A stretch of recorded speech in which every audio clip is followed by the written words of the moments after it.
So one thing that did come up in one of the groups I just sat in on was what happens if, a lot of business owners are defined by the business they're in. I mean, it's not just the personal relationships in the company with their partners if they have them, with family members that may or may not be there, but absolutely with their customer or client base. So the problem, it goes back to that Peggy Lee song, is that all there is? They go through a process, they go through a sale, a bunch of money's on the table, more money than they ever dreamed of, and then basically they're saying, okay, well, now what?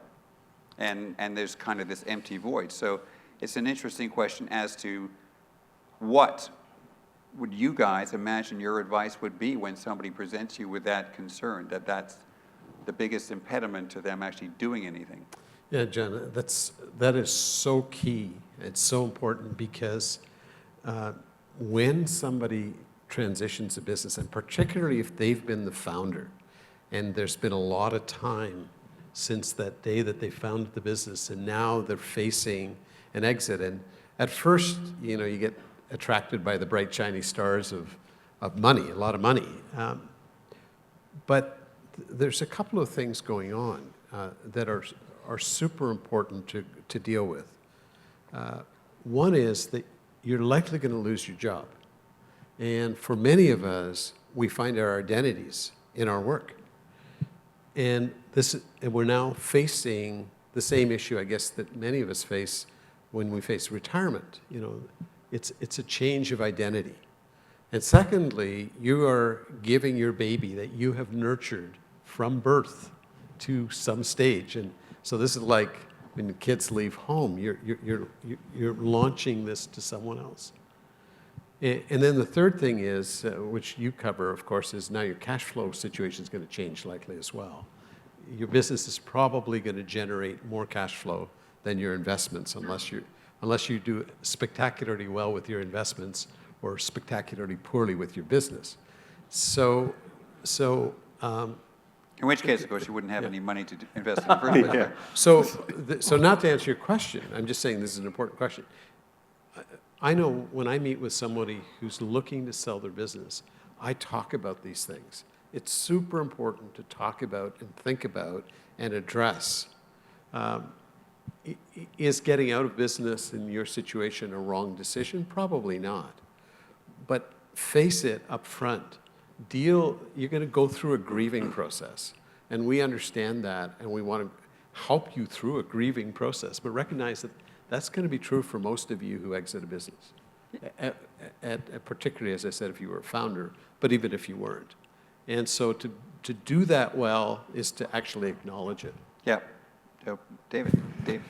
Yeah, Peter's spot on.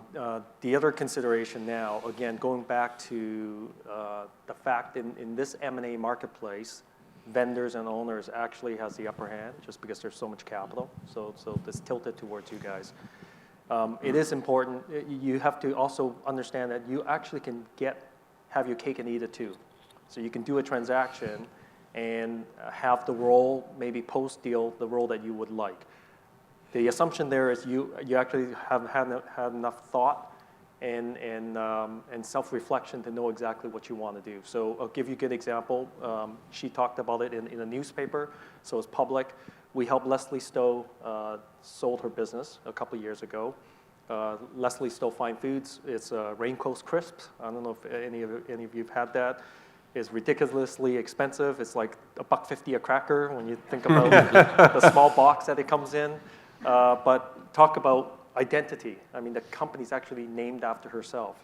And she is a Paris-trained chef, and she just loved to invent and cook. And she went through the transaction, and it is exactly what Peter just said. It's her identity, second thoughts, etc. But in a very robust M&A market, we were able to get her the chief innovation officer role at Dare Foods, so that she doesn't have to deal with the business or the administration, but she can be in a kitchen, a corporate kitchen, and come up with ideas. So there's a whole bunch of examples like that now in the M&A marketplace where the vendors have to understand what they want, either sit on a board, chief relationship officer, or I just want to deal with a couple of the key accounts, et cetera, as a potential transition. But yes, the personal side is huge. The fact that most of the questions I got about were about the sidecar company made me draw the inference to some extent that a lot of people, when they're thinking about getting out, are not thinking about selling out entirely, but thinking in large part of transitioning some of their equity, maybe getting some value back for some portion of their shares, or bringing some people out, but still maintaining some level of control and contact with the business, which is something I've seen over and over again. I mean, I echo everything that everybody has said here before. When you've spent your entire career in life building yourself up to a particular identity and into a particular, whether it's a career, a business, whatever, it's very difficult to let that go, and you have to have something else to go on to afterwards. But whether correct or not, I draw the inference that people are asking about the sidecars is that there's a lot of people who are thinking, I want to get out, but I don't want to get all the way out, and as a way of managing the concerns that everybody else has been discussing.